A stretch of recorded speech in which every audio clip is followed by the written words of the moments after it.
¿Cómo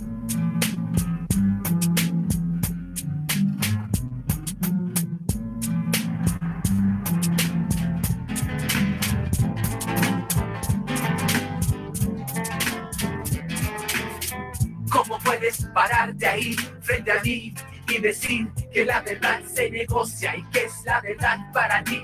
Una palabra que no vale nada, nada. Sangre de mi país que tiene herida el alma y los fantasmas se levantan. Tú dices calma por televisión, desenterrando huesos sin saber que yo estoy muerto en vida. Y el que me mató camina por la calle como tú y yo. Muerto en vida. Y el que me mató camina por la calle como tú y yo. Hablemos de verdad, hablemos sin mentir. El fondo del asunto no se mide en cifras. ¿Qué es la vida? ¿Qué es la muerte? ¿Qué es la herida? ¿Y qué es la suerte? ¿Y quién tiene el privilegio de matar a los que resisten porque no piensan igual? ¿Y cuánto vale un corazón asesinado con la fuerza y sin la razón? ¿Y cuánto pagaban por cada torturado? ¿Y cómo los mataban? ¿Dónde los enterraban? ¿Y cómo se sentía cuando te miraban? Como Jesús, mientras tú te lavabas y la mano como Poncio Pilato, protegido por las leyes y el Estado. ¿Y dónde está la justicia en esto? ¿Y dónde está la verdad aquí? ¿Y dónde está la... Hola, ¿qué tal, bandita? Buenas noches. ¿Qué tal? Los saludamos desde aquí, desde nuestro canal Personajes México, en nuestra transmisión sabatina, que ya se está haciendo tradición los sábados por la noche. El día de hoy vamos a platicar Aris, que ustedes ya lo conocen, pues siempre está en el canal, que nos mantiene al tanto con las noticias. Javier Hernández Alpizar, que es adherente a la sexta declaración de la Selva Lacandona, y una servidora, Melviva. Vamos a platicar el día de hoy respecto al comunicado que emiten el subcomandante Galeano y el comandante Moisés esta semana, y cómo esto se contrasta con la victoria de Andrés Manuel López Obrador, que bueno, ya lo hemos venido platicando a lo largo de las últimas semanas. Entonces les saludo y les doy la bienvenida. Aris, hola, ¿cómo estás? Buenas noches. Hola, ¿qué tal? Un saludo a todos, saludos a los que se están conectando. Ahí les pedimos que compartan el video para que entre más gente. Gracias, Mel, pues aquí vamos a estar platicando. También saludos a Javier. Gracias, Aris. Hola, Javier. Javier, qué gusto tenerte. Qué bueno que hayas llegado el día de hoy. La semana pasada no pudimos escucharte porque, bueno, fuiste uno de tantos casos que supimos que les banearon la comunicación, la red social por la cual estaban diciéndonos, comunicándonos sus percepciones respecto a los resultados de la elección. Y pues no te pudimos ver porque tenías el Twitter cancelado, bloqueado, ya nos platicarás de eso. Buenas noches, bienvenido, Javier, qué gusto tenerte. Hola, buenas noches, Melissa, buenas noches, Aris, buenas noches a todas las personas que se han conectado para escuchar. Pues qué bueno que podamos todavía tener algunos espacios en los cuales platicar, porque parece que de repente el triunfo ha embriagado a la gente, ¿no? Y quisieran no ser una mayoría, quisieran ser todos, quisieran que se vayan del país los que no están de acuerdo con ellos, que no tengan espacios en los cuales difundir su opinión. Y es una cosa que está bastante terrible. No nos había pasado a muchos, ni siquiera en la época del PRIAN, ¿no? Entonces, parece que los nuevos tiempos se parecen demasiado a unos muy, muy viejos tiempos. Gracias, Javier. Bueno, pues vamos a comenzar justamente con esto. Vamos a comenzar comentando el comunicado que titulado El dueño siempre gana, 6 críticas del EZLN tras el triunfo de AMLO, comunicado que dirigen los subcomandantes Moisés y Galeano, antes el subcomandante Marcos.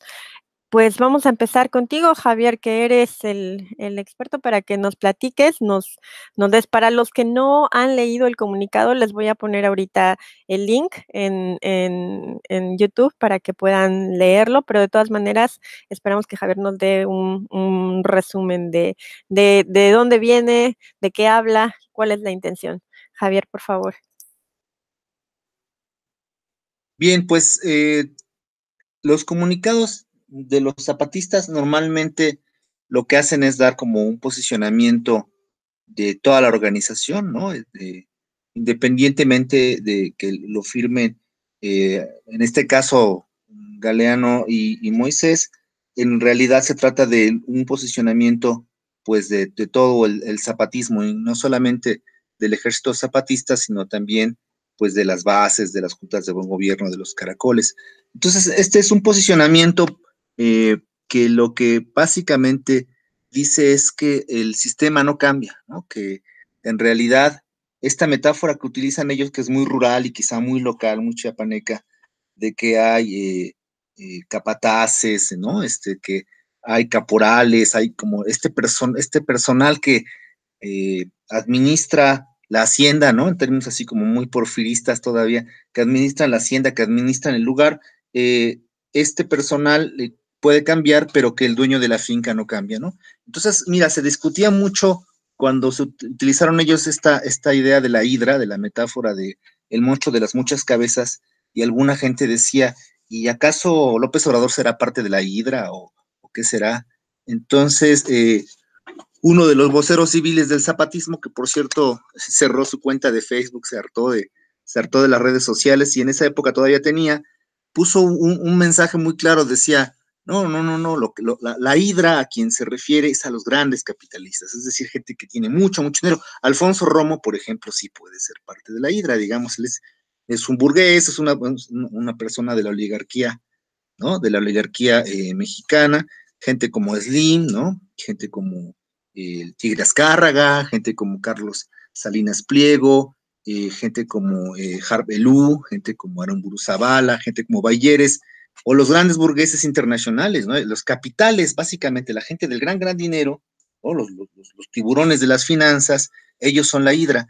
Y el personal que está abajo, los presidentes, los gobernadores, los senadores, los diputados, los presidentes municipales, los operadores políticos de diverso alcance, todos ellos solamente son los empleados de ese sistema. Entonces, básicamente lo que los zapatistas están diciendo es que en el fondo no cambia la situación, porque quienes obtienen el poder, en la titularidad del poder ejecutivo o la titularidad en alguno de estos poderes, el legislativo o el judicial, no pueden cambiar las cosas, ¿no? Y eso lo podríamos ir explicando con más calma. Es completamente cierto, ¿no? Lo dicen no solamente, los zapatistas lo dicen de una manera quizá que a la gente no le gusta, ¿no? Pero también lo dicen la gente que estudia el sistema económico, social y político de este mundo moderno, capitalista, industrializado en el que vivimos, y básicamente el poder ya no está en el Estado viene siendo solamente como un aparato regulador de la presión social, ¿no? Del conflicto social, y administrador de los negocios de la gran burguesía.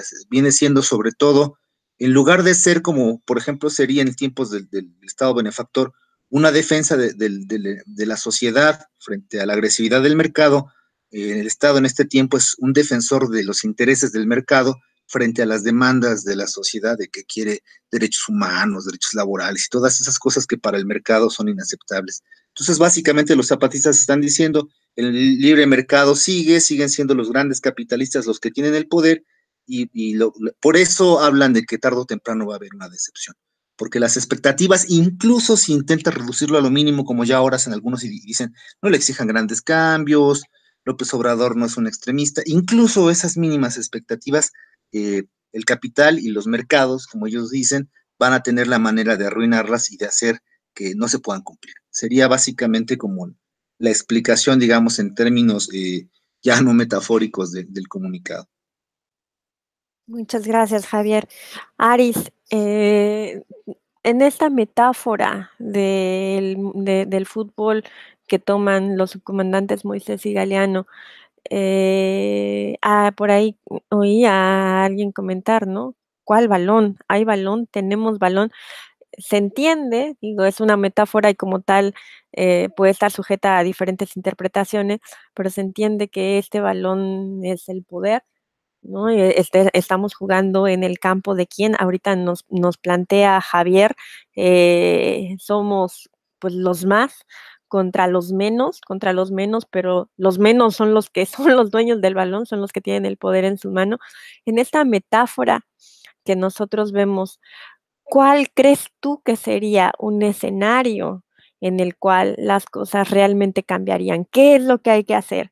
Hay que cambiar de balón, hay que cambiar ¿qué es lo que hay que cambiar de equipo? ¿Cómo empezamos, siguiendo la metáfora, a buscar este cambio que como nos está señalando ahorita Javier, al final de cuentas seguimos jugando en el mismo estadio, estamos con el mismo balón, estamos en el mismo juego y por mucho que se juegue bien de este lado, no va a haber cambios muy profundos? ¿Qué es lo que tendríamos que cambiar para que se viera reflejado en el día a día de una sociedad que está tan lastimada, que está sangrando, que no puede más, como la que estamos viviendo el día de hoy?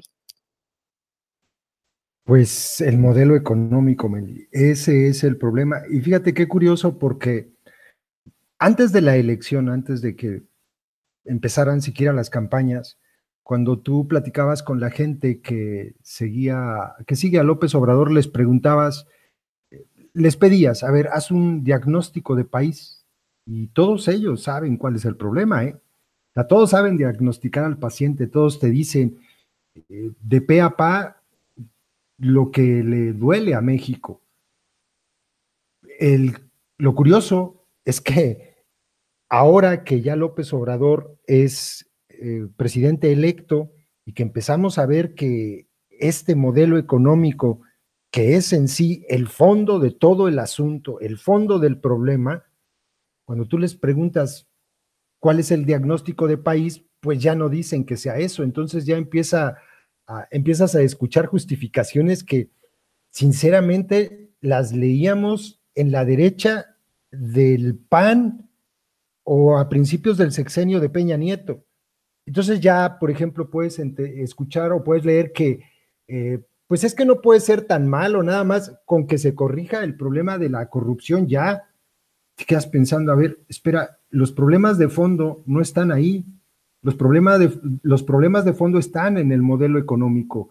El capitalismo no puede ser honesto bajo ninguna circunstancia, está en su ADN la corrupción. Entonces, para poder cambiar lo mal que hay en el país, incluida la corrupción, pues tienes que cambiar del modelo económico.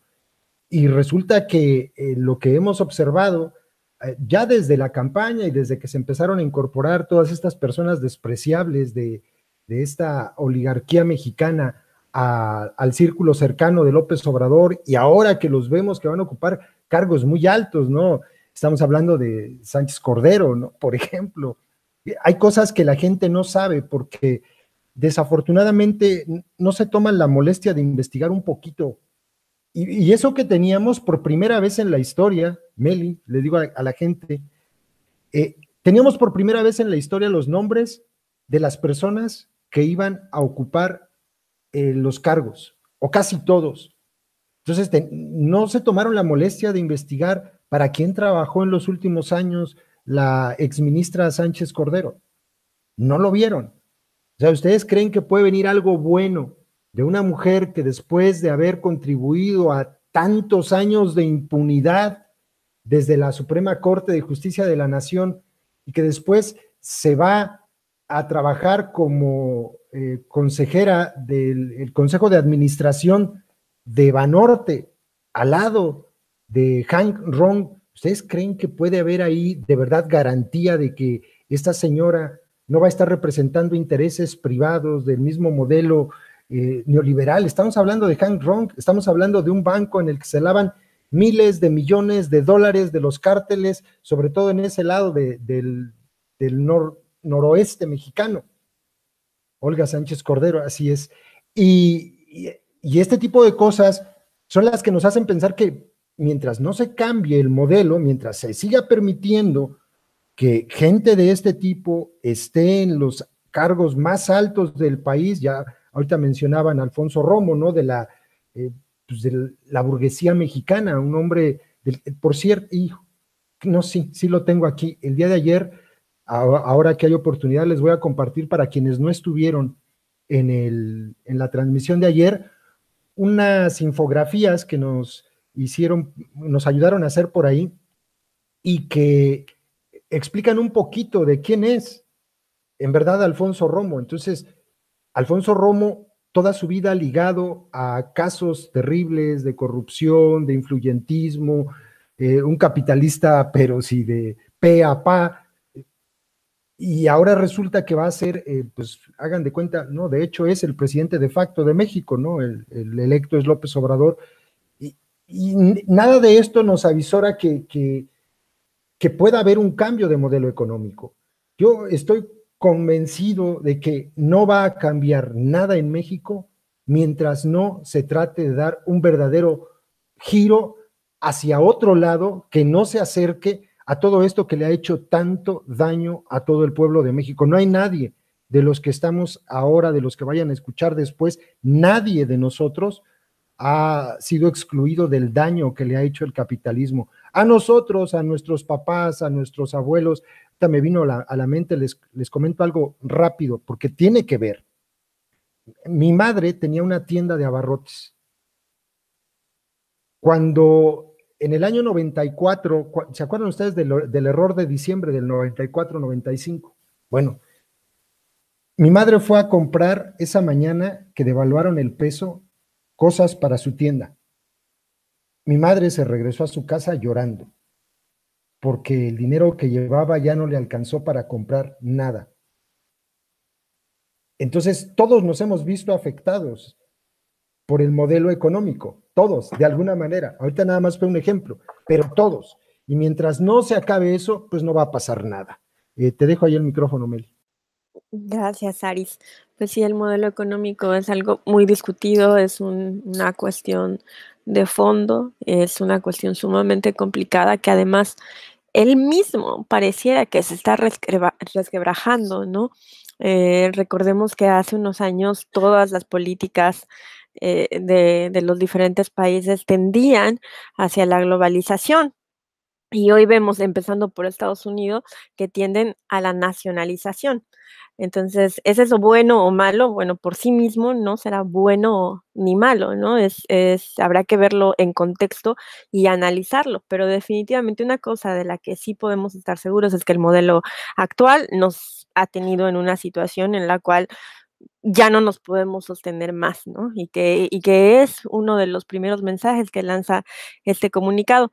Pero ahorita Aris mencionaba en particular el asunto de los famosos impresentables, personas que van a estar en el gabinete o en cargos de poder importantes en el gobierno de Andrés Manuel López Obrador, en los cuales por diferentes razones, yo creo muy justificada, no tenemos confianza, como es el caso de Alfonso Romo u Olga Sánchez Cordero.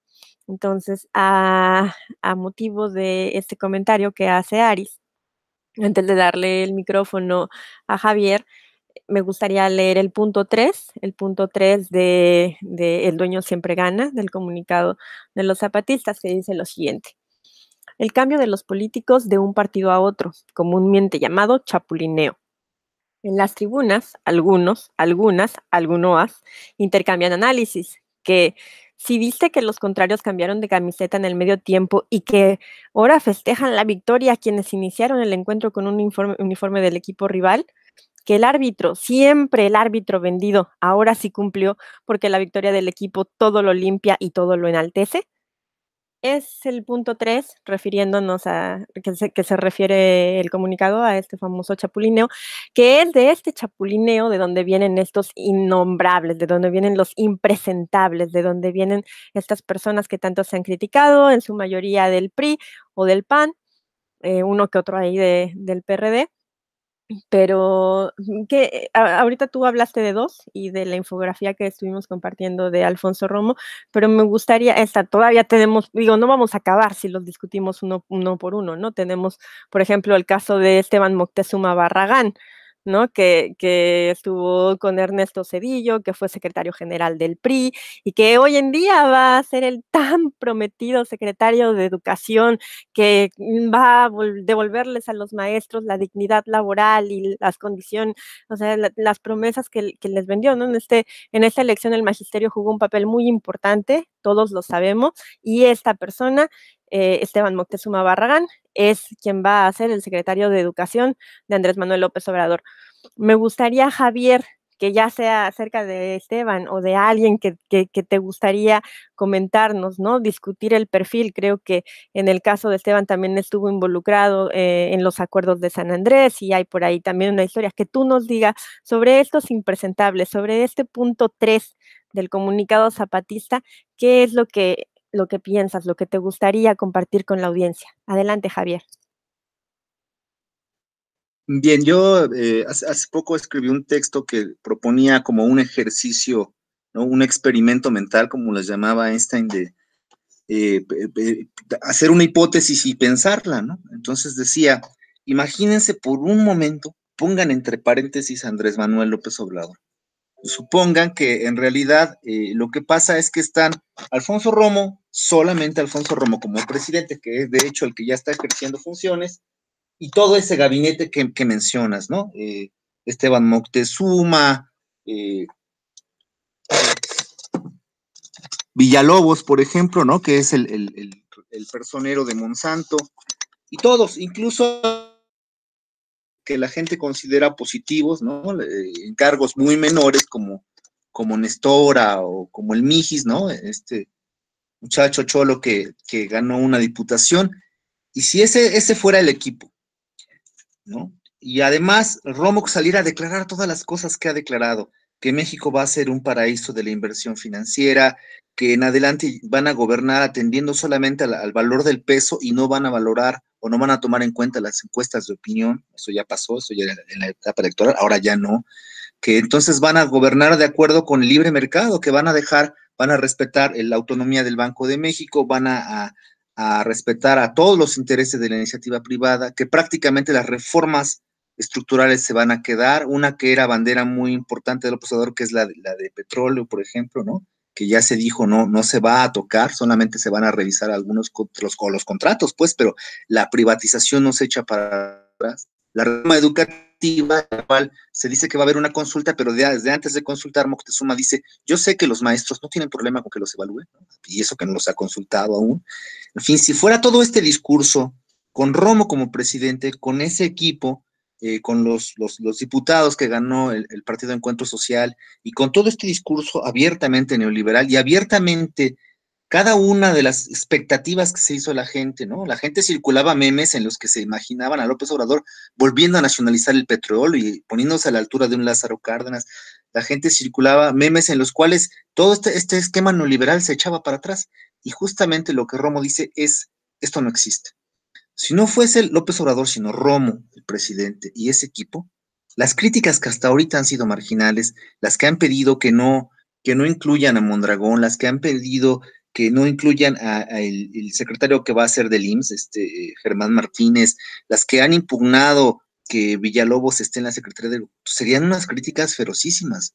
Seguramente en la jornada los caricaturistas estarían demonizando a Romo, estarían sacando sus trapitos al sol, estarían diciendo que lavó dinero de Pinochet. En conversaciones él defendía a Pinochet y decía que si lo juzgaban, ¿por qué no también juzgaban a Allende?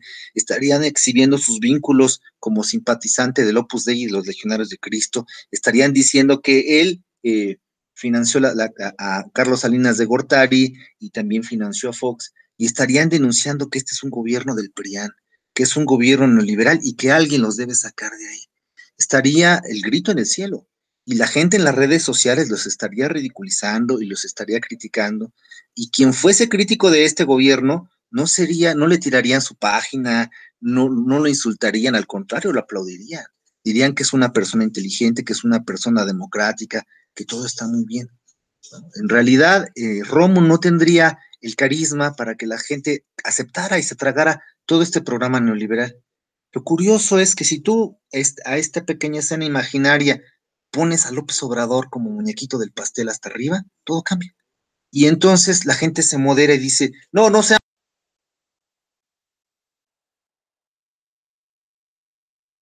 Perdimos a Javier, es que Javier, creo que tenemos un problema con tu micrófono. Vamos a activarlo para que puedas volver. No sé si tú me estés escuchando, pero nosotros te dejamos de escuchar. Ahí estás de nuevo. Ok, es que sin querer había Muy bien, presionado ok. el mute. Entonces, decía, si quitamos esta escena imaginaria en la que no está López Obrador, sino Romo, y ponemos a López Obrador, de repente todo cambia. De repente es todo buena vibra, hay que tener fe y paciencia y esperanza, hay que salir a barrer nuestra calle para indicar que estamos apoyando a López Obrador, hay que aislar a esos negativos que están criticando y que no están esperando a que asuma el poder, a pesar de que de hecho lo está asumiendo ya, está haciendo reuniones incluso internacionales, se va a reunir con la CONAGO, se fue a reunir con el primero de todos, con Velasco, el gobernador chiapaneco, ¿no? Que por cierto, allá en Chiapas, Velasco y el Partido Verde operaron junto con Morena, ¿no? El Partido Verde mexicano es el único en todo el mundo que ha sido rechazado por todos los demás partidos verdes, lo han desconocido, por cosas tan nefastas como defender, por ejemplo, la pena de muerte, pero también porque es el único partido verde en el mundo, espero, ¿no? Espero que no haya otro que tiene paramilitares en Chiapas, ¿no? Y bueno, en estas elecciones, sí, mucha gente fue y votó por el PRI, votó por Morena y por el Partido Verde que pidió el voto para Morena. Los representantes del PRI en las casillas no se presentaron y el Partido Verde y Morena, además de todo eso, compraron votos, ¿no? Además de que tuvieron una votación copiosa y masiva, estuvieron comprando votos. Y esto lo publicó Luis Hernández Navarro en La Jornada, ¿no? No es un periódico que sea anti López Obrador, anti Morena, es casi la Biblia de la gente que sigue Morena. Bueno, a lo mejor quizá ahora ya lo sea. Sí, aunque ahora quizá lo sea Regeneración, que es su propio periódico de ellos, pero decíamos, este experimento de repente nos hace pensar, ¿por qué la diferencia es López Obrador? ¿Qué elementos racionales de este mundo, así laicos, nos hacen pensar que solamente la presencia de López Obrador va a hacer que todo cambie como por arte de magia? Y la verdad, lo penoso es concluir lo que es un asunto de un hombre providencial, de un líder carismático en quien las masas tienen fe.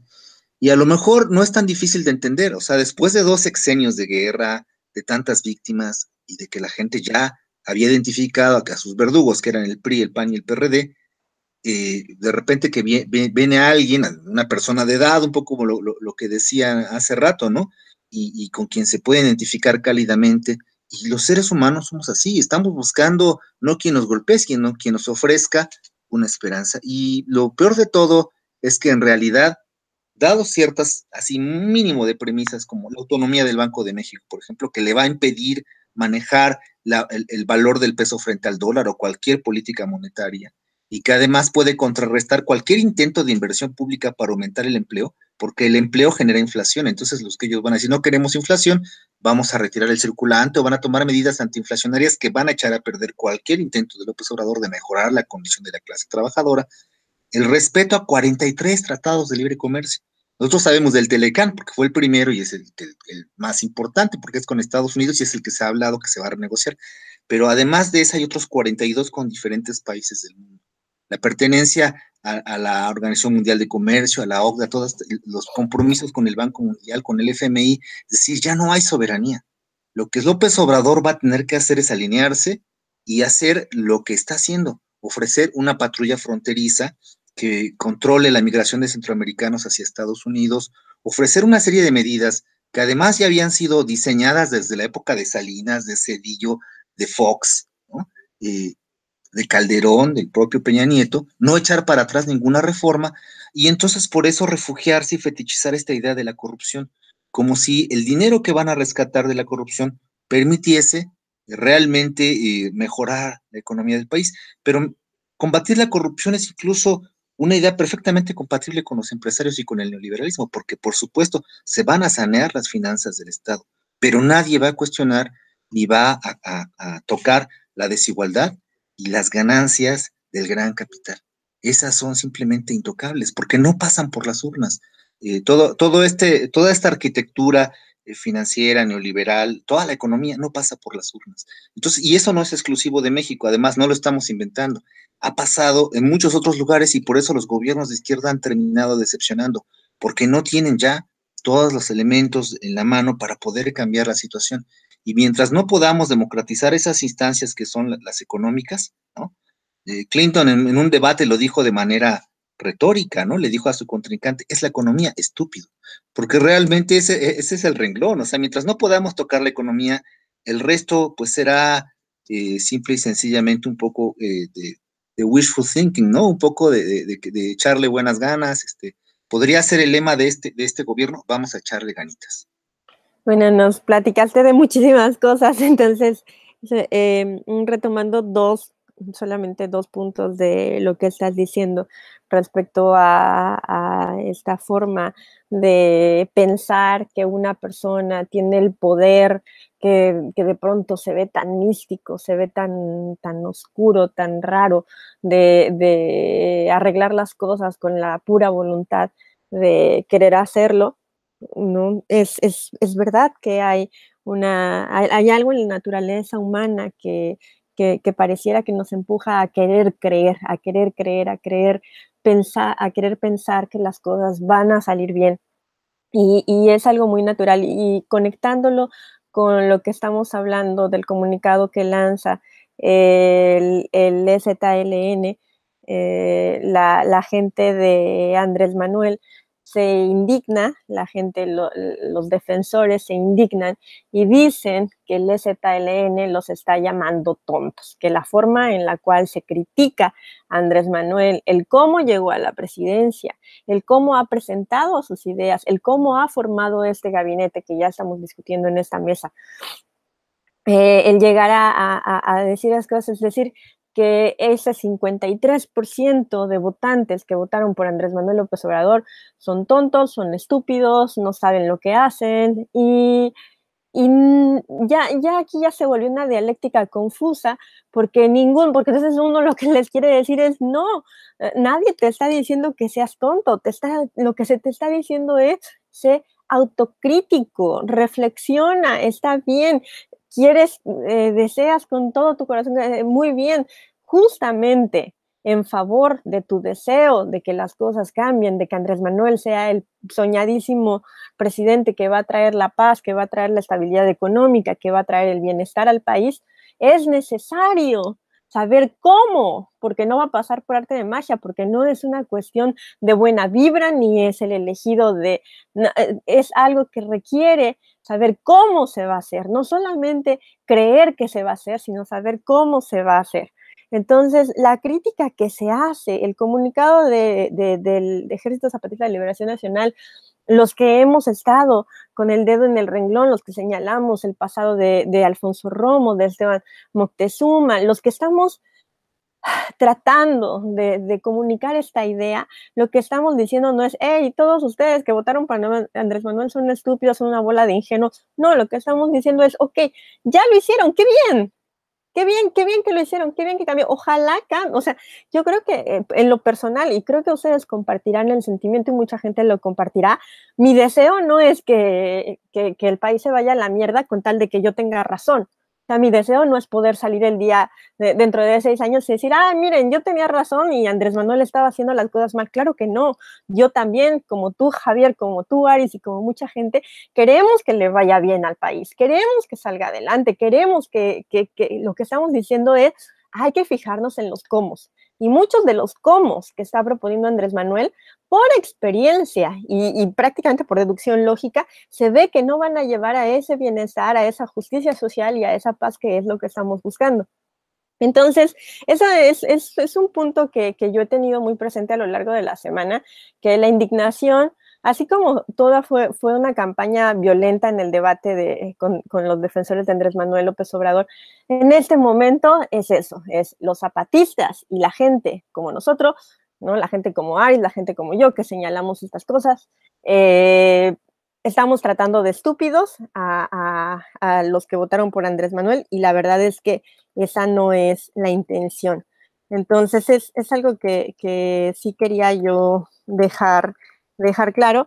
Y la otra de las cosas que mencionas que me parece interesante y que creo que deberíamos de darle seguimiento son los gobiernos de izquierda. Como muchos recordarán, hubo un momento en el cual la izquierda prácticamente dominaba toda Latinoamérica, toda Sudamérica sobre todo, ¿no? Teníamos gobiernos de izquierda en Sudamérica y lo raro es que no se percibió que a partir de esos gobiernos de izquierda viniera la paz social, la estabilidad, la justicia, ¿no? Veíamos, por ejemplo, con Bachelet veíamos manifestaciones, con Kirchner veíamos manifestaciones, con Lula veíamos manifestaciones, ahora esta situación extraña en Brasil en que la gente lo quiere y que sigue teniendo la preferencia del voto, pero alguien que tiene el poder suficiente para mantenerlo en la cárcel lo mantiene en la cárcel, también se capitaliza la victimización. No nos queda claro, así absolutamente claro, que a partir de la llegada de la izquierda a Latinoamérica vino con ella la paz social, la justicia y todo aquello que se venía ofreciendo, ¿no? Y creo que tiene mucho que ver justamente con lo que estás diciendo. Hay un terreno de fondo que está asentado por el sistema capitalista, por nuestro sistema económico, por todo lo que está pasando en el mundo también, y a partir de él se construye esta izquierda que tiene ciertos objetivos, que vende ciertos objetivos, pero que no tiene las condiciones para hacerlos realidad.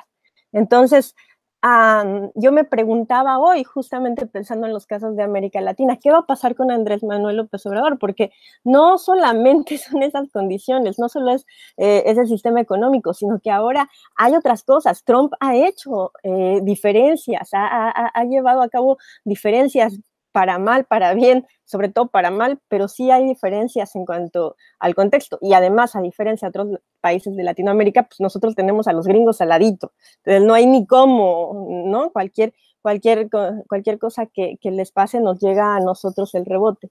Entonces, bueno, eso es algo interesante lo que nos comentas de que lo que hay que cambiar es muy de fondo. Yo lo que le quería preguntar a Aris, bueno, no sé, Aris, ¿nos quieres decir algo respecto a este tema? Sí, qué bueno que empezamos a tocar el asunto del EZLN y lo que ahora se ha venido difundiendo a través de, yo estoy seguro, personeros de López Obrador, porque el día de ayer platicaba con Tania, ustedes la conocen, compas, también, y hacíamos algo así como un recuento, ¿no? ¿Desde cuándo no se había atacado de manera tan abierta por tantos frentes al EZLN? Y la verdad es que, pues yo creo que a lo mejor por ahí en el 94, 95, hubo una guerra de contrainsurgencia muy fuerte a través de los medios, ¿no? Y lo que está ocurriendo el día de hoy se parece mucho con la diferencia de que ahora las redes sociales hacen que la información fluya más rápido. Y lo que hemos observado en los últimos días es eso, ¿no? Es una satanización hacia todo lo que tenga que ver con el EZLN, pero brutal. Pues sí, como decía por ahí en el video que compartimos de Tania, precisamente, como ya no hay mafia del poder, como ya el enemigo de la mafia del poder, ese enemigo imaginario de la mafia del poder, ya no existe, o como ya la mafia del poder está en una parte grande dentro de Morena, pues ahora hay que buscar a otro enemigo. Y el otro enemigo, pues, es el ejército zapatista. Y todo me parece con una razón muy clara y muy perversa. Ya lo estaba comentando a partir de que empezamos a ver cómo sale Alejandro Solalinde a hablar del ejército zapatista de esa manera, que yo les insisto mucho aquí, compas. Cuando dice Solalinde que hay unos hombres mestizos que están influenciando o que influenciaron en algún momento a Marichuy, que no la dejan que hable con ellos, que son portentos de sabiduría, y que ahora estos mismos hombres mestizos están influenciando a las bases zapatistas, porque las bases zapatistas sí quieren dialogar. La verdad, eso es regresar al paternalismo, eso es regresar ay, mira, pobres inditos, hay que salvarlos, hay que ayudarlos, porque esos hombres malvados los tienen dominados, y es una mentada de madre. Entonces, por ahí se empezaron a meter, y viene por parte de una persona que tiene una gran aceptación dentro de la sociedad, cuando menos creo que en general así es. Y lo dice ahora sí que la cara amable, por ahí lo dijeron los compas de la red del CIG de Metropolitana, es la cara amable, ¿no? De todo esto. La cara amable que empieza a decir, no, pues es que los queremos integrar a la sociedad, que va a avanzar y todo esto, y sale ahí a hablar. Híjole, qué peligroso, porque todo tiene un propósito. No debemos perder de vista que Alfonso Romo habla de zonas económicas especiales y que de hecho ha dicho, ¿no?, que va a convertir a nuestro país todo en zonas económicas especiales y en un paraíso de la inversión. Y entonces empieza uno a acordarse de cuáles son las intenciones que tienen con el sureste de nuestro país, por ejemplo, ¿no? Y minas, carreteras, conectar los dos extremos, el Océano Pacífico con el Golfo, a través de una, me imagino, megacarretera con trenes para traslado de mercancías. Y yo nada más les recuerdo que todos esos territorios por donde van a pasar todas estas mega obras tienen dueño, y tienen dueño no de ahora. O sea, de hecho ellos están ahí desde hace mucho más tiempo que cualquiera de los que ahora quiere construir allí, ¿no? Y obviamente, si lo están haciendo es porque quieren que fijemos la atención en los zapatistas y señalarlos como los malos, los que se oponen al progreso, los que se oponen a que nuestro presidente pueda desarrollar las promesas de campaña que hizo. Y lo más grave del asunto, lo que es verdaderamente perverso, porque lo hemos visto, porque es lo mismo que hicieron con los maestros antes de la reforma educativa, antes de firmar la reforma educativa, nos aventaron una retahíla de mentiras sobre la coordinadora, las que se sabían, las que inventaron y las que iban saliendo. Entonces, eso mismo es lo que están haciendo ahora para que después encuentren un buen nicho social que justifique la represión, si es que esta se necesita, entre comillas, eso de necesita. Porque lo primero que van a hacer y los primeros que van a saltar cuando empiecen a despojar de sus territorios a las comunidades del sureste, pues van a ser precisamente los zapatistas. Van a ser precisamente ellos los que salgan primero a defender pues lo que les pertenece.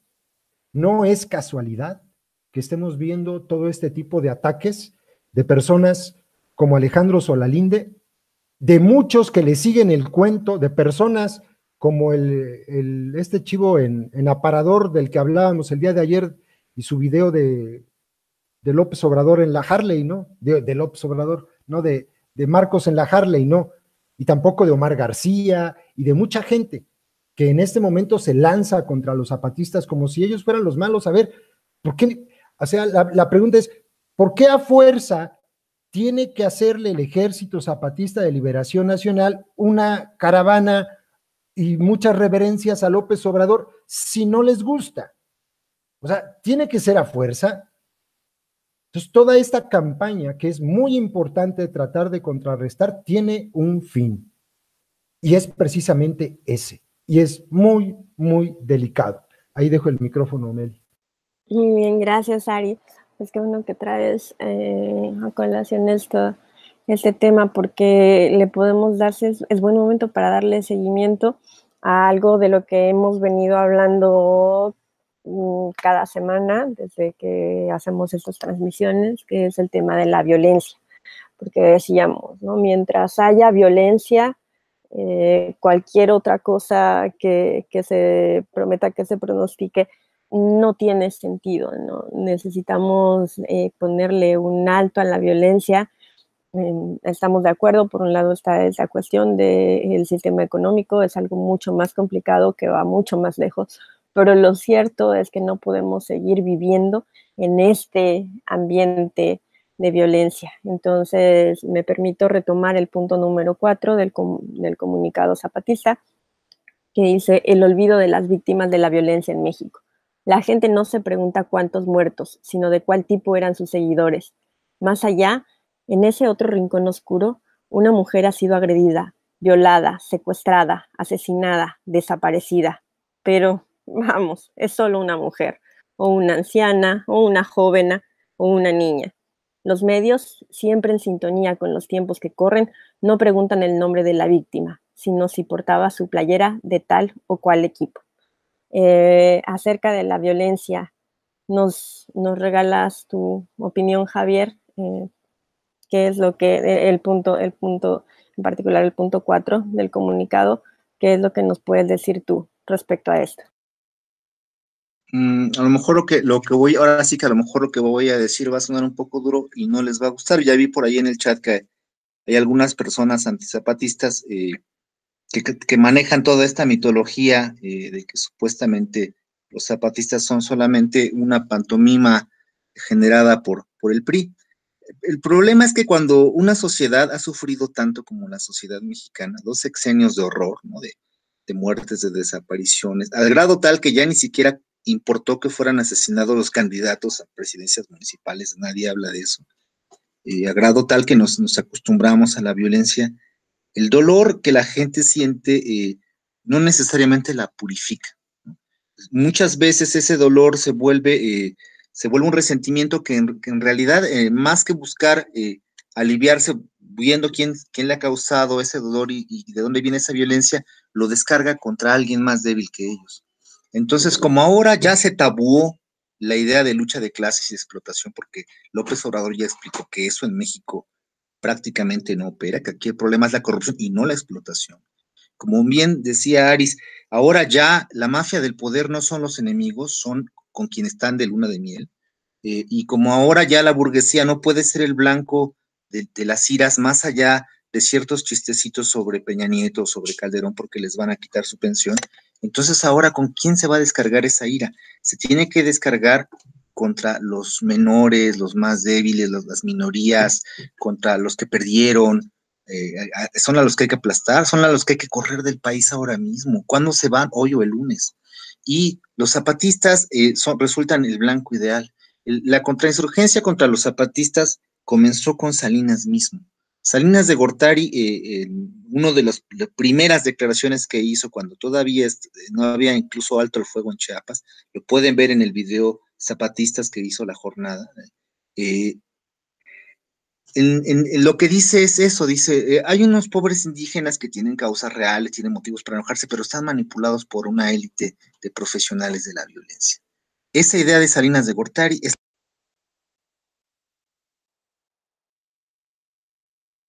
Javier, te dejamos de escuchar una vez más, tenemos problemas con tu micrófono. Esta versión, les decía... Javier, esa ¿nos repites, por favor? Porque te dejamos de escuchar. Esta versión que Salinas de Gortari dijo en 94, cuando todavía no había alto el fuego, de que los zapatistas eran un grupo de indígenas que, pobrecitos, ellos tenían una causa para inconformarse, pero que habían sido manipulados por un grupo blanco. Es la misma que Solalinde está diciendo cuando dice que hay un grupo de mestizos que los administra a ellos o que administra a Marichuy y al Alcido. En su rabia, porque los indígenas no quieren dialogar con López Obrador, lo que hace es repetir una mentira que el iniciador de ella fue Salinas de Gortari y que después fueron esparciendo como baba gente como Diego Fernández de Ceballos. La gente que se cree muy inteligente ahora en hacer contrainsurgencia antizapatista está siendo títeres de Salinas y de Diego Fernández de Ceballos, y lo que tendrían que hacer es hacer memoria, estudiar historia y regresarse. El triunfo electoral de López Obrador de hoy, el triunfo electoral de Cárdenas en la Ciudad de México, el triunfo electoral de Fox, que en su momento también lo celebraban como un héroe, igual que a López Obrador, no hubieran sido posibles sin el alzamiento zapatista. El PRI sistemáticamente le hacía fraude a la oposición y no importaba lo que fuera, militarizaba todo un municipio si era necesario para que ni el PMS, ni el PPS, ni el PAN, ni nadie pudiera tener una alcaldía siquiera, ¿no? Hacían fraude en Chihuahua, en todo un estado, no les importaba nada. Después del alzamiento zapatista, abrió negociaciones y llegaron a los acuerdos que se llaman Acuerdos de Barcelona por la calle, en la que se realizaron en la Ciudad de México, cerca de Bucareli. Esos acuerdos, por parte del PRD, los inició las negociaciones Porfirio Muñoz Ledo y terminaron con López Obrador como representante del PRD. Y en esas negociaciones, el PRI permitió que por primera vez el PAN y el PRD pudieran comenzar a tener gubernaturas, y les tuvieron vetada la presidencia porque estaban terminando de armar toda esta arquitectura neoliberal de las que les hablaba hace rato. Pero la imagen de Salinas de Gortari al final de su sección era triunfante. Ustedes pueden ver una película como El Bulto, por ejemplo. Hasta la gente de izquierda se veía tonta, ahora que hablan de inteligentes y tontos, y criticaba a Salinas de Gortari, porque era alguien que se había quedado en el pasado, que no se había ayornado. Los zapatistas con su alzamiento tiraron la estatua de Salinas de Gortari, así como tiraron las estatuas de Stalin cuando cayó el muro, ¿no? O como tiraron el mismo muro. Si no hubiera sido por ellos, no hubiera comenzado el derrumbe del PRI que ahora estamos celebrando. Después, cuando llegó al poder Fox, estaban igual. Así como ahora López Obrador tiene la soberbia de compararse con Hidalgo, con Juárez, ¿no? O con Madero al decir que él va a hacer la cuarta transformación, ¿no? O sea, es decir, después de la independencia, la reforma y la revolución, solamente el único héroe es López Obrador y Morena. Así como ellos adjudican soberbiamente ser quienes van a transformar la historia, así en esa época, cuando un locutor de radio criticaba a Fox, la gente le llamaba y le decía que era un chayutero, un pagado por el PRI. ¿Cómo se atrevía a criticar a Fox si él había sacado al dinosaurio de los pinos? Si era un héroe comparable a Hidalgo. Y solamente cuando se hizo la marcha del color de la tierra y que los zapatistas recorrieron muchos estados de la República y comenzaron a burlarse de Fox y comenzaron a hablar de la rabia de la gente de abajo, la imagen de Fox se cayó.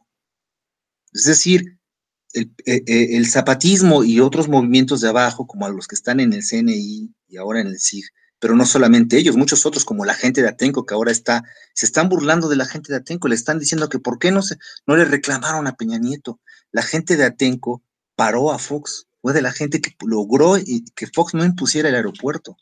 Y en 2006, cuando la PFP, bueno, no, ya no era la PFP, ya era la Policía Federal, la Policía Militar invadió Atenco, con la complicidad del PRD, del PRI, del PAN, López Obrador se quedó calladito. No dijo esta boca es mía. ¿Por qué? Porque obviamente estaba en campaña, no convenía. Fue cómplice de cosas que ahora ya fueron llevadas a la Corte Interamericana de Derechos Humanos como la tortura sexual. Entonces, ¿con qué cara pueden reprocharle ahora a los zapatistas no haber estado ahí cuando estaban mucho antes que López Obrador? Cuando López Obrador todavía estaba en el PRI, los zapatistas ya estaban luchando en Chiapas para transformar este país y los indígenas estaban resistiendo en todo el país. Durante todos los sexenios, independientemente de que no salgan en la prensa, desde que los zapatistas armaron sus caracoles y sus juntas de buen gobierno, es quizá el único territorio de México en donde los gobiernos de Calderón, de Peña Nieto, de Fox, de todos ellos no han gobernado, porque tienen un gobierno propio, en donde no van a poder pasar todo este programa colonialista que está avanzando, Romo, no van a poder pasar, porque además los zapatistas no solamente son civiles, también tienen un cuerpo armado propio que ellos gobiernan, está a su servicio. Entonces, esa parte es muy grave porque es justamente el mecanismo con el que funciona el fascismo. Para poder decir que no existe la lucha de clases y que los enemigos no son los burgueses, tienes que desviar, como decía Aris, hacia otro enemigo. Y ese otro enemigo para Hitler fueron los judíos, ¿no? Para Trump son los migrantes, ¿no? Para este gobierno neoliberal que viene, parece que los enemigos van a ser los zapatistas, los indígenas, toda la gente que se opone a los megaproyectos y también los migrantes centroamericanos, porque ya anunciaron que le van a hacer el juego a sucio a Trump con una patrulla fronteriza. Entonces, es muy grave que tanta ignorancia haga que la gente termine haciéndose cómplice del mismo proyecto salinista. Y esta parte con la que comenzaba, si comienzan a ver los hilos de cada uno, no solamente de Romo, de Moctezuma Barragán, que le tendió una trampa a la comandancia zapatista para que los detuvieran o los mataran, ¿no? Y que después, ellos dicen, renunció porque no estuvo de acuerdo, pero regresó para trabajar en la Secretaría de Desarrollo Social, que en lugares como Chiapas es una secretaría contrainsurgente, que trata de minar las bases de los grupos indígenas rebeldes repartiendo limosnas. Y eso va a ser lo único que van a poder repartir. Eso va a ser lo único que van a hacer Solalinde o Omar García o quien pongan ahí de personero. No van a poder entregarles lo que los indígenas necesitan, que es que sus autonomías sean respetadas y sus territorios sean respetados, porque eso ya se los reservaron a las mineras canadienses, ya se los reservaron a la burguesía. Lima ha inundado a todo un pueblo con una empresa minera, y ¿quién se ha enterado de eso? Y mientras los indígenas estaban ahí defendiendo nuestro territorio, de los proyectos eólicos, de las empresas mineras, de la tala inmoderada de bosques, del narcotráfico mismo. Mientras los indígenas estaban luchando, ¿qué estaban haciendo López Obrador y Romo? Reclutando sedillistas y foxistas y priistas y panistas para integrar un gobierno que ya ahora está de luna de miel con las grandes empresas. Curiosamente, se suponía, el imaginario era que la burguesía no quería a López Obrador, que votar por López Obrador, decían los más escépticos, sirve para dividirlos, para que se peleen allá arriba. Lo que está pasando es que ahora nos estamos peleando abajo, nos están linchando en las redes sociales. En vez de pedir la cabeza de Romo o la cabeza de Bayeres o la de Slim o la de Tigres Carga, están tratando, le están tumbando sus páginas a la gente que no opina como ellos. Y mientras tanto arriba hay una luna de miel. Esa luna de miel es sospechosísima, porque no puede haber una luna de miel al mismo tiempo con las grandes empresas y con el electorado. Uno de los dos va a salir frustrado y los grandes empresarios no van a ser. Ellos tienen agarrado a López Obrador, a Romo y a todo su gabinete por el lado de que son realmente, esa es la metáfora de los zapatos. Ellos son los dueños, no solamente del balón, son los dueños del estadio. ¿Quién fue el dueño del estadio en donde cerraron su campaña? El Tigre Azcárraga. Es decir, realmente son los dueños de ese territorio y lo que están haciendo es tratar de sabotear a las únicas voces críticas y que van a hacer la resistencia contra ese proyecto neocolonial que Romo está anunciando abiertamente. Ni siquiera tuvimos que recurrir a una inteligencia súper secreta, a que cablearles ¿no? Ellos lo están declarando en prensa y las personas están cegando y no lo quieren ver y no lo quieren oír. Totalmente, tienes toda la razón, así como lo pintas, hiciste una gran descripción del panorama. En lugar de estar criticando, en lugar de decir, oye, ¿sabes qué, Andrés Manuel López Obrador? Yo te di mi voto y no te di mi voto para que pongas a este señor que tiene esa trayectoria, que fue parte de los que organizó, de hecho, de los que encabezaron el gran robo del siglo al pueblo de México, que fue el Fubaproa, y no te lo voy a permitir porque no era para eso mi voto, porque mi voto es para lograr un cambio. En lugar de mirar hacia esa dirección, de hacer esos reclamos, de hacer esa exigencia, es decir, te di mi voto y ahora quiero que lo hagas valer, viene en esta dirección, viene hacia quienes critican, hacia los zapatistas, hacia las voces que intentamos decir, oigan, tranquilos, sí, estamos muy contentos, que padre el ángel, el zócalo, que bien, nos da mucho gusto que tengan tanta esperanza y tanta ilusión, pero espérense tantito, hay que analizar cómo están las cosas, ¿no? Y llevar todo a este clima de confrontación y de intimidación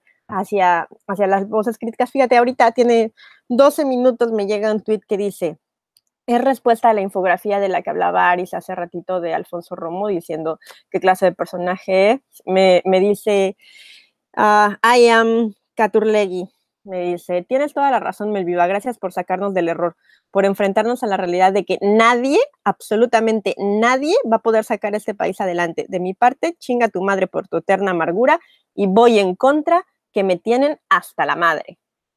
Ese es justamente lo que nos describías ahorita, es en lugar de dirigir esa energía, en lugar de dirigir esas ganas de confrontación, en lugar de dirigir ese ánimo hacia la crítica, hacia decir, bueno, ya te di mi voto, hazlo valer, va hacia las voces críticas. Es esto mismo que nos decía Aris de canalizar el coraje hacia pues quien no hacia quien te la, ya no estamos viendo quién se la hizo, sino quién se la pague. Entonces, eso que dices es muy cierto, concuerdo totalmente. Y otra cosa que mencionabas, ¿no? Dices, ya no atacamos a la mafia del poder porque, pues, al fin nos llevó de luna de miel. Estamos de luna de miel con la mafia del poder, ya no la atacamos y esto entra muy bien en lo que es el sexto punto del comunicado zapatista, que se titula La muy extraña súbita retirada, que a mí también me pareció muy extraña, de los partidos contrincantes a López Obrador. Los gritos de los seguidores del equipo, ahora triunfador, no tuvieron rival. Sí, muy extraña esa súbita retirada. Pero más extraño es que cuando en la pantalla del marcador no se reflejaban aún los resultados, ni siquiera los parciales, el equipo contrario volvió a la cancha solo para felicitar al triunfador, que todavía no era triunfador, En los altos y lujosos palcos del estadio estalló la algarabía y los colores de sus pendones eran ya los del equipo ganador. ¿A qué hora cambiaron de favorito? ¿Quién ganó realmente? Y sí, ¿quién es el dueño del balón?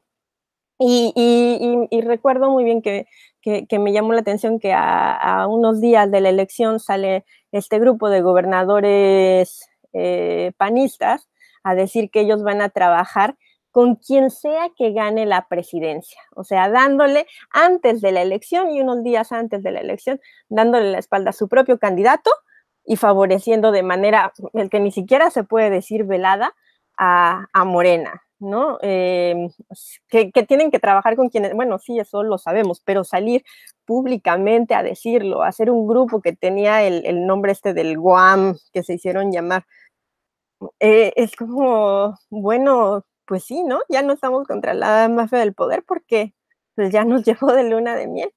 Entonces, bueno, esto tiene que ver con eso, con el sexto punto de la del comunicado zapatista, y nos gustaría escuchar respecto a estas cuestiones y a lo que platicó Javier, qué es lo que opina Aris. Sí, bueno, leo aquí a Ernesto, antes de continuar, era otro Ernesto porque veo aquí a uno, Ernesto Chagoya, que dice que por qué los indígenas quieren autonomía, que deberíamos ser todos un solo país, que por qué no quieren ser civilizados. Este tipo de cosas a mí me llaman mucho la atención. Civilizados, o sea, les estás diciendo incivilizados. Primero, México es un país bien diverso, es un país muy grande. Lo único que ha provocado la globalización y pues obviamente dentro del país es que se pierdan identidades. Entonces, ya es muy curioso, por ejemplo, ver que los niños de Chiapas traen la playera de fútbol del Real Madrid o del Barcelona, ¿no? Ese tipo de cosas. ¿Por qué consideran que la gente en Chiapas es incivilizada? Esa es mi pregunta, ¿no? Y el hecho de que ellos pretendan vivir de la forma en que han vivido siempre, pues eso no los priva de sus derechos. Viven dentro de un país en el que tenemos garantías todos, ¿no? Y eso no quiere decir que se tengan que someter a lo que se decida, por ejemplo, desde el gobierno central en la Ciudad de México, donde la realidad es muy diferente. No es igual la gente que vive en San Pedro, Nuevo León, que la gente que vive en Ocosingo, en Chiapas, ¿eh? La realidad es completamente diferente. Bueno, si los pusiéramos juntos, te aseguro que no podrías decir que son los dos mexicanos. Pero también por otra cosa, porque ellos han sido más valientes desde hace 32 años, dijeron ya estuvo. O sea, hemos vivido bajo explotación durante siglos, nos han hecho de todo, nos han llenado de promesas y nos han dejado con la panza vacía. Y como vieron que los gobiernos no funcionan, Ernesto, como funcionan los gobiernos nada más para los de arriba, dijeron, pues bueno, entonces nosotros vamos a regresar a lo original, a lo que nos tiene aquí, sobreviviendo durante siglos. Y mira, les está yendo muy bien. Es que también es falta de información, algo que discutíamos antes de entrar a la transmisión. Parece ser que la gente quiere que la información le llegue por DHL, ¿no? En correo certificado, o que que un pequeño logro que puede parecerle a cualquiera como una casa de salud en alguno de los caracoles sea construida, parece ser que la gente de Chiapas, del EZLN, por ejemplo, pues tiene la obligación de mandársela por correo a Ernesto. No, Ernesto, el informarte es tu obligación, no de ellos. Y te puedo garantizar que estamos años luz de lo que han logrado. En materia de género, por ejemplo, que es algo impresionante, en las comunidades zapatistas, las mujeres ya pasaron de ser la esposa a convertirse en protagonistas de cambios, pero de verdaderos cambios. Y entonces las podemos ver en las juntas de buen gobierno, no siendo gobernadas, sino formando parte de los gobiernos. Han avanzado en tantas cosas como esto que hablaba yo de la diversidad del país, un sistema de educación adecuado a su realidad, porque créeme que le sirve de muy poquito a la gente, a los niños de estas comunidades, que les manden un libro de la SEP, donde pues les cuentan la historia de, no sé, de Francisco y Madero, ¿no? Y ya, y mal contada. No, o sea, es un sistema de educación adecuado a las necesidades. Y ahora, es que si escucharan, por ejemplo, a esta chica de las abejas de Acteal, que fue una de las sobrevivientes de la masacre, siempre se me olvida su nombre, a ver si ahorita Javier se acuerda, ya lo hemos platicado y se me olvida el nombre de ella.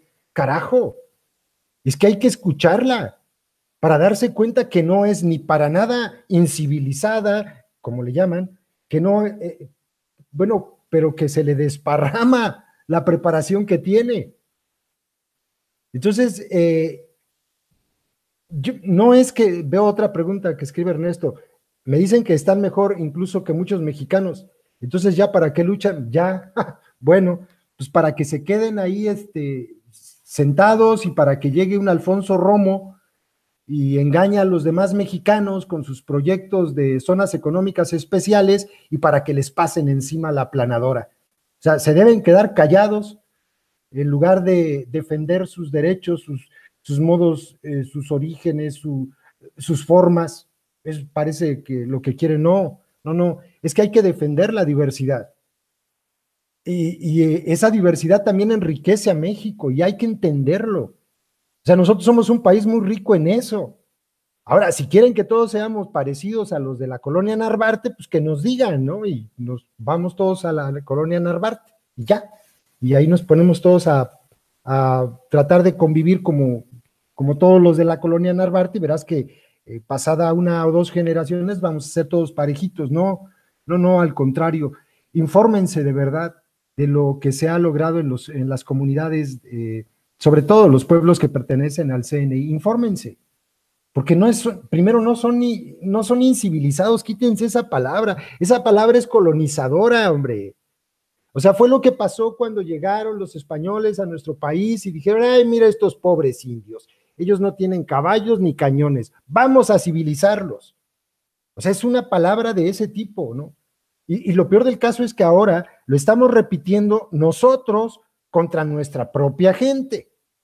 Y eso es más grave, o sea, ya ni siquiera es una colonización desde el exterior, no, ahora pretendemos colonizarlos otra vez, recolonizarlos otra vez, y pues no está bien, para nada bien.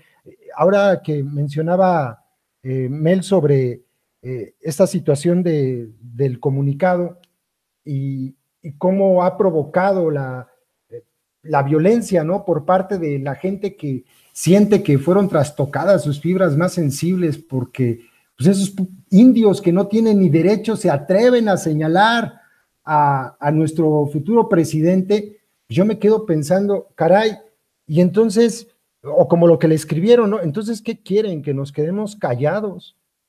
O sea, es lo que entiendo también con lo que escribe Ernesto, ¿no? Nos quedamos sentados calladitos y en el rincón, ¿no? Y dejando que pasen las cosas, aunque las cosas que pasen, pues se prevea que no vayan a ser muy buenas, que digamos.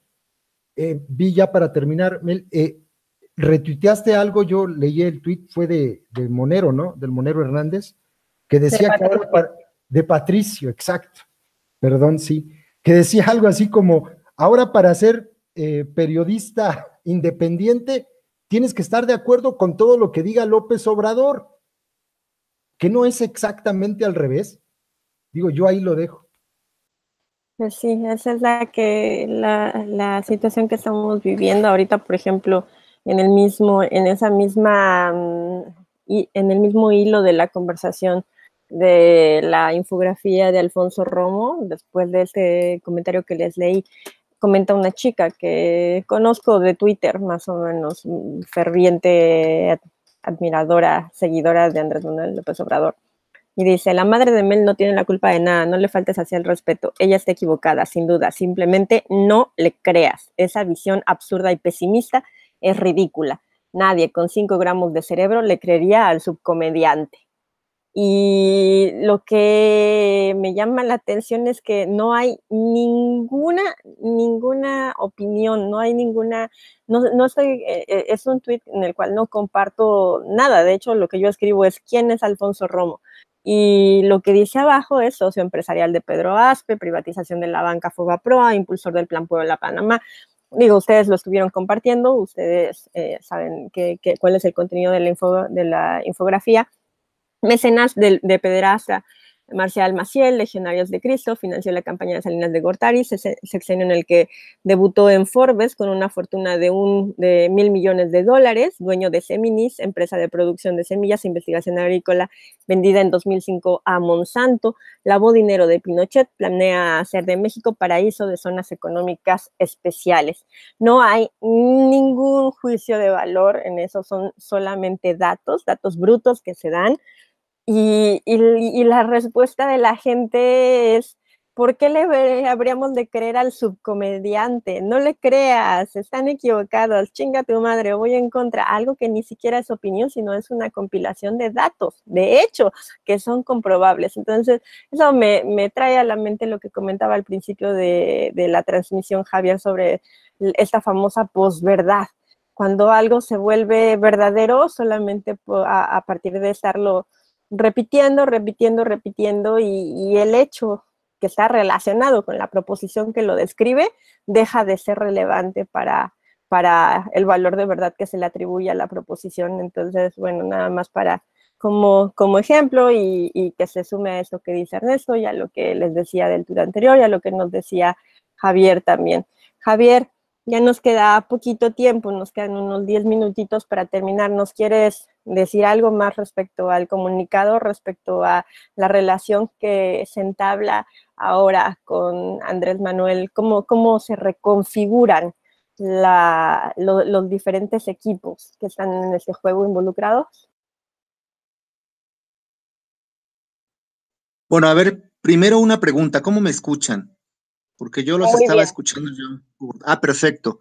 Bueno, mira, pues simplemente lo que le diría a la gente que está en esta fase de negación es que Alfonso Romo va a ser prácticamente el presidente de este país, o por lo menos el copresidente o el vicepresidente. Va a ser el operador de la gran burguesía para lograr que los planes de la gran burguesía se cumplan, que ellos ganen mucho dinero a costa de despojar, de explotar, de reprimir. Si quieren hacer algo por este país, deberían estar pidiendo la cabeza de Romo, deberían estar exigiéndole a López Obrador que no les imponga a Romo, que lo corran, y que acabe con esa luna de miel que tiene con los de allá arriba. Se dice que ya tiene el poder, ¿no? O en realidad no lo tiene, en realidad está haciendo lo que dicen los zapatistas, es un capataz solamente, y los dueños de la hacienda lo van a utilizar como tal. Esta idea de que los zapatistas y los indígenas de CNI jamás han combatido y que nada más les da un fragmento de un comunicado de 2014, y fíjense el lenguaje que ellos utilizan. Dicen, en la actualidad, los capitalistas neoliberales, con el apoyo de todos los partidos políticos y los malos gobiernos encabezados por el criminal y jefe paramilitar Enrique Peña Nieto, están aplicando las mismas políticas de despojo a gran escala que aplicaron los liberales del siglo XIX, los Carranzas o los Obregones, apuntalándose en la militarización y paramilitarización, asesorados por los cuerpos de inteligencia estadounidense en aquellas regiones donde las resistencias enfrentan el despojo. Ese es un lenguaje mucho más inteligente, más informado, con mucha más conciencia histórica, y que le habla de frente a Peña Nieto y le dice el jefe paramilitar. Y eso la gente no lo lee, la gente no lo sabe. Como dice Aris, no les llega hasta la puerta de su casa. Los zapatistas y el CNI no tienen dinero para estarle mandando sus comunicados hasta la puerta de su casa a cada quien. Y no tienen manera de que los medios mercenarios los cubran y les den cobertura. Ellos han estado luchando allí en lo oscuro. Mientras la burguesía lograba poner todos los hilos para que todos los candidatos representasen lo mismo. Y ganara quien ganara, ellos no perdieran absolutamente nada, y por eso están felices ahora. ¿En dónde ven la tristeza de la burguesía? ¿En dónde ven que ellos digan, no, pues ya se jodió la cosa, ¿no?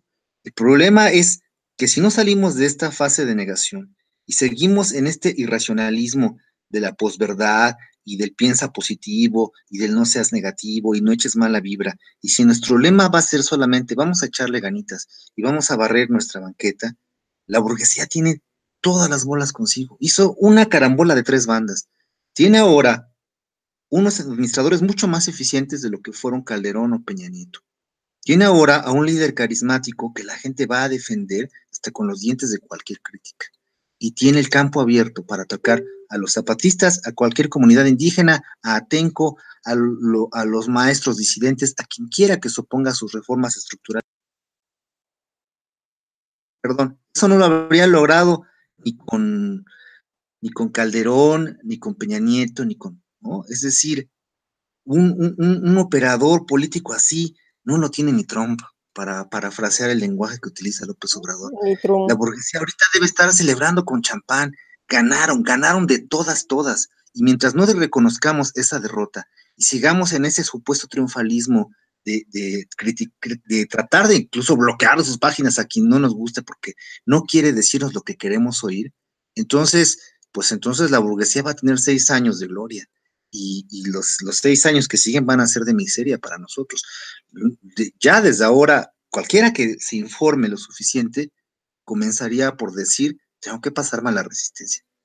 Y eso creo que es lo que poco a poco tenemos que irnos convenciendo, pero no va a ser reproduciendo la ignorancia, no va a ser con la negación, no va a ser cuando te ponen toda la información sobre Roma enfrente. Si no quieren ver esa información, pues googleenla, busquen Proceso, La Jornada, han estado publicando en los últimos años. Por ejemplo, cuando Romo estaba cercano a Fox, publicaban información muy crítica sobre él y decían abiertamente, es cercano a los legionarios de Cristo. Es decir, Romo fue el que ayudó a Salinas a llegar al poder. Romo fue el que ayudó a Fox a llevar al poder. Preguntémonos, ¿por qué Romo, después de llevar a Salinas al poder y a Fox, ahora llevó a López Obrador? Esta es una pregunta muy incómoda, pero si no nos la hacemos, estamos suicidándonos intelectualmente. Estamos entregando nuestro mayor instrumento de resistencia, nuestra inteligencia, nuestra razón, nuestra capacidad de dudar y de cuestionar. Si eso entregamos, pues entonces la burguesía de veras, pues que le sirvan otro champán, ¿no? Muchas gracias, Javier.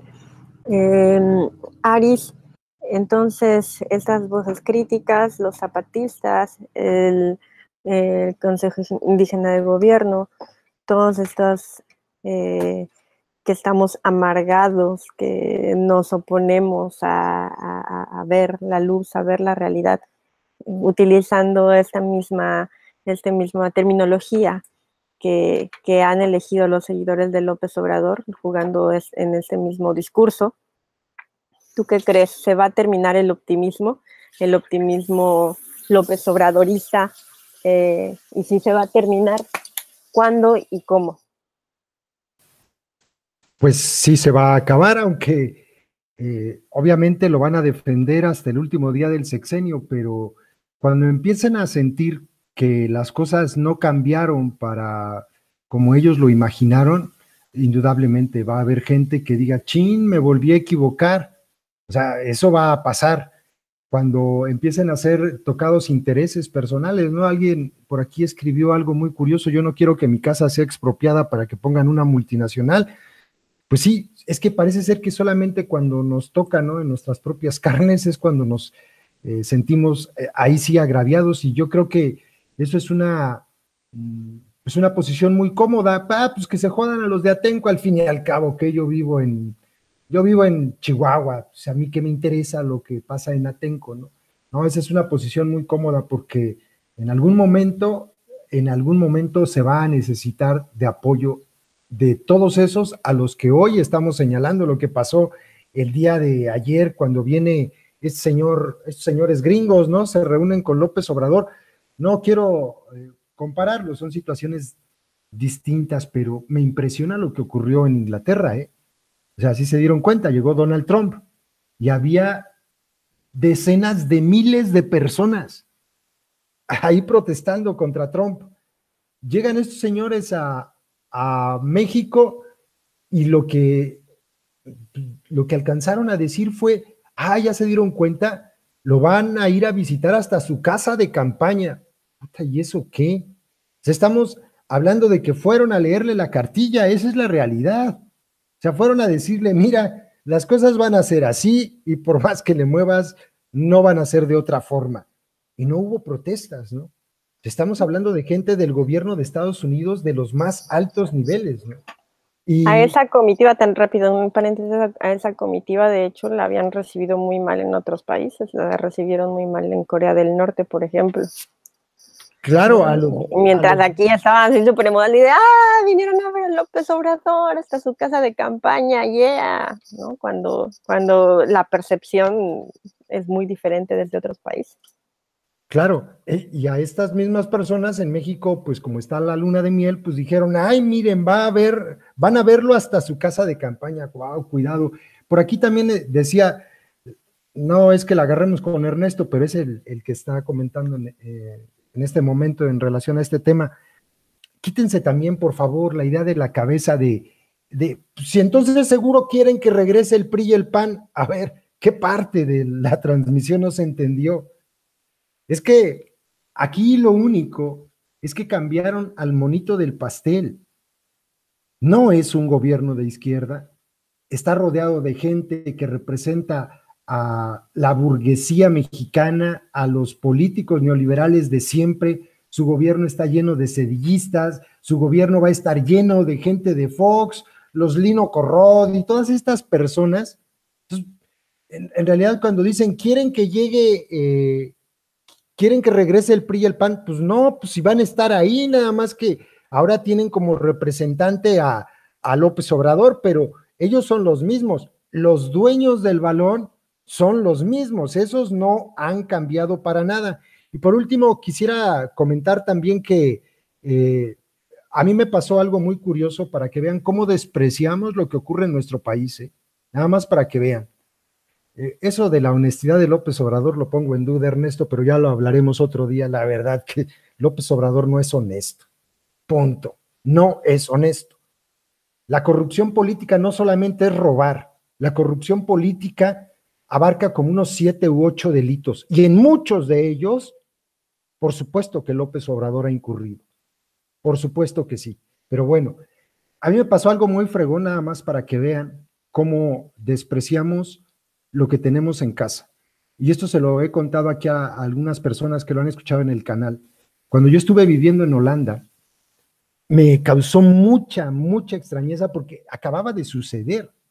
Estamos hablando de que en el año 2011, Cherán se levanta y decide expulsar a todos los partidos.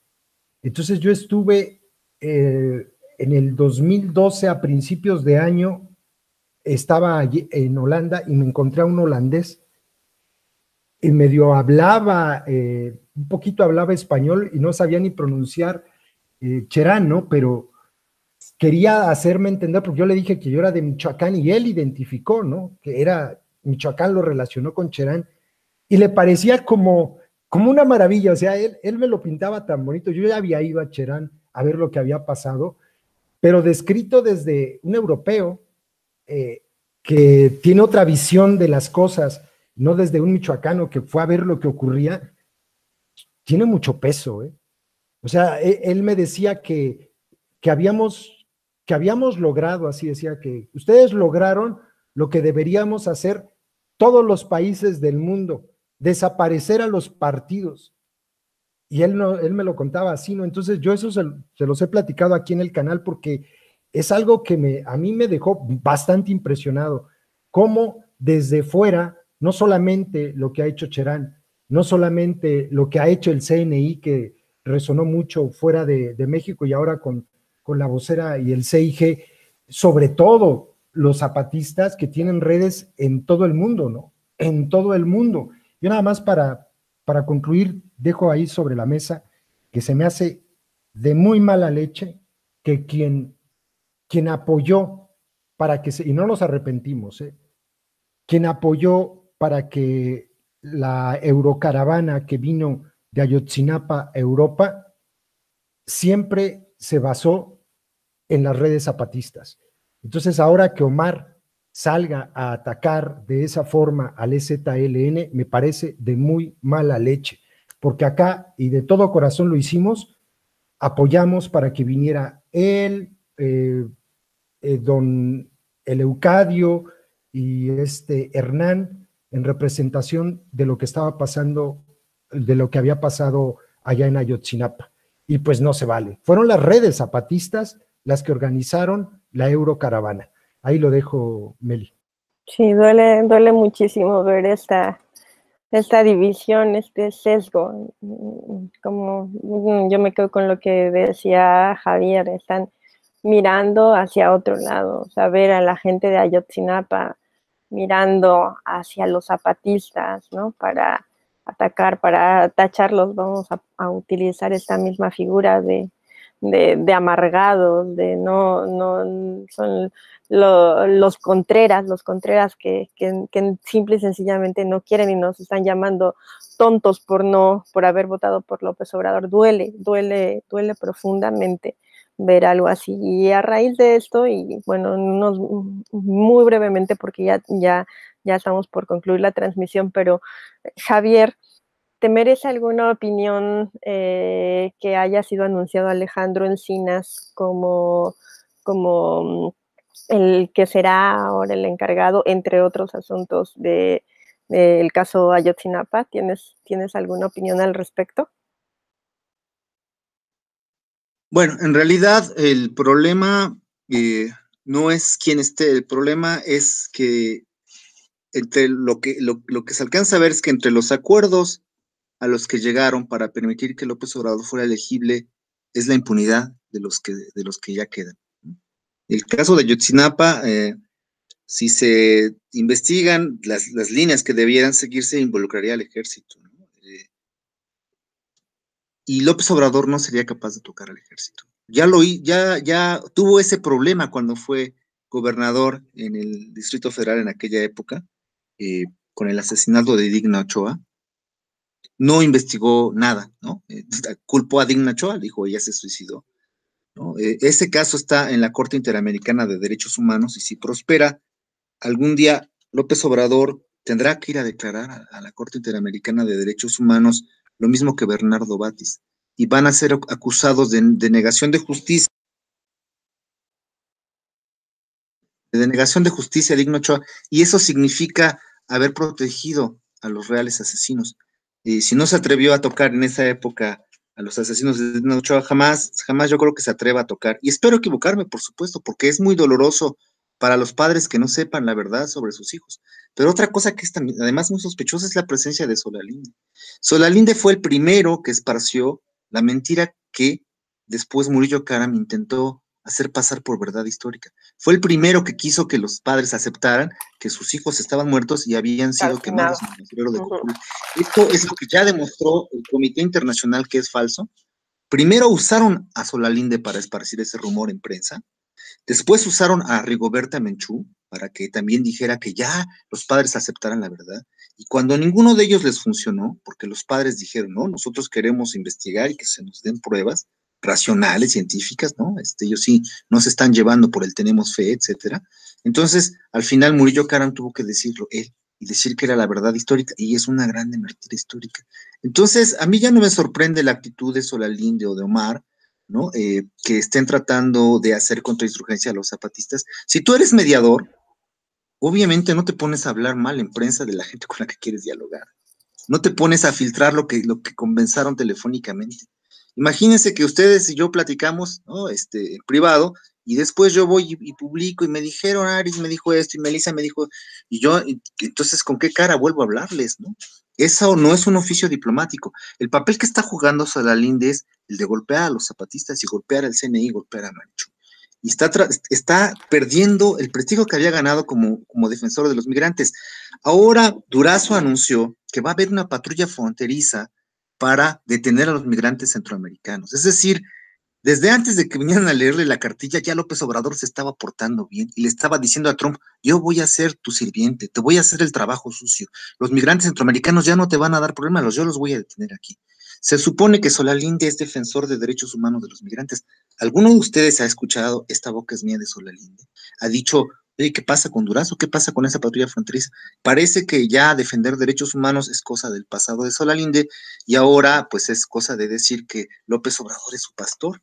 Imagínense ese lenguaje paternalista, patriarcal, ¿no? Y todo lo que eso implica. Religioso. Bueno, ese es Solalinde.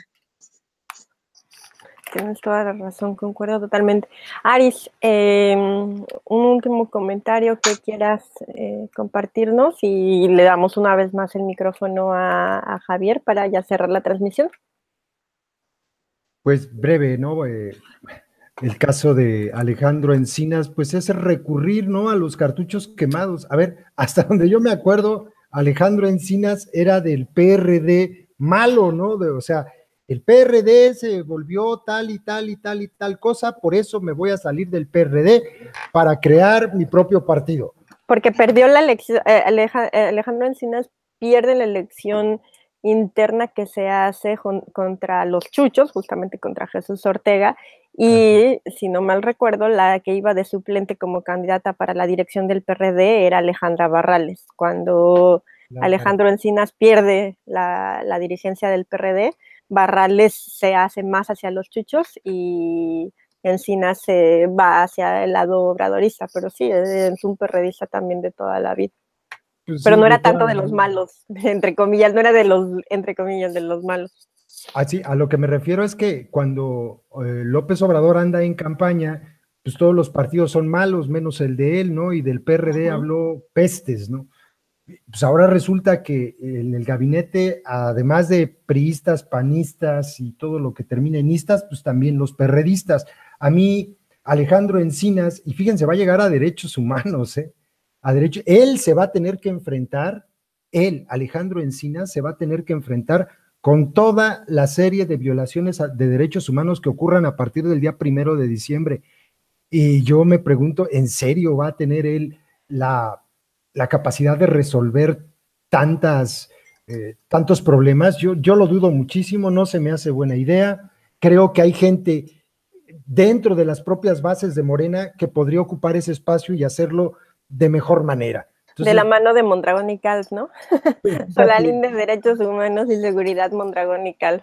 Fíjate nada más, ¿no? O sea, Encinas, Encinas y Mondragón y Cal. Bendito sea Dios. Pero bueno, pues nada, ahí está. Yo ya para despedirme les agradezco mucho, compas. Gracias a ti, Meli. Gracias, Javier, por haber estado y nos estamos viendo para la próxima aquí, Muchas gracias, nos despedimos, gracias a ustedes dos también. Como siempre, súper rico compartir esta plática. Un abrazo y nos vemos hasta la siguiente semana.